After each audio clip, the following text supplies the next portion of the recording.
Mga kanegro, mag-update lang po tayo dito sa tinaas nating Ford Ranger. Ito po pala ang project na to. Ang trumabaho po nito si Boss B. Ang ginawa po dito ni Boss B, lahat ng trabahong bakal siya po ang gumawa.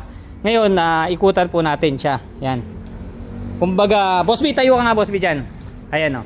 Yan si Boss B yan. Yan ang gumawa po niyan. Ikutan natin dun Boss B sa likod. Yan. Yan.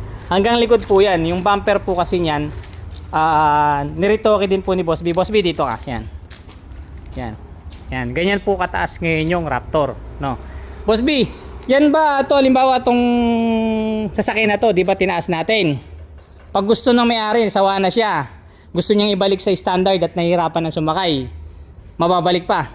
Opo, pwede naman po yan kasi wala lang po tayong binagot sinira. Nag-iba lang po, naglagay lang po tayo ng mga debolt na... Ayan boss, oh, yan po yung sinasabi ni Boss B. Ano? Ditornilyo po siya lahat. Debolt lahat. Yung standard pa rin po na trabaho niya, ayun oh, makikita nyo po. Ayun po sa kabila, meron ding mga tornilyo. Ayan, yan.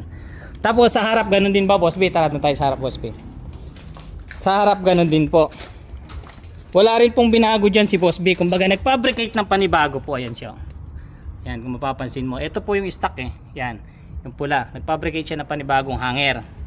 Yan. Basta yan Boss B, sigurado na ano, mababalik sa dati no. Sigurado po. Ayun.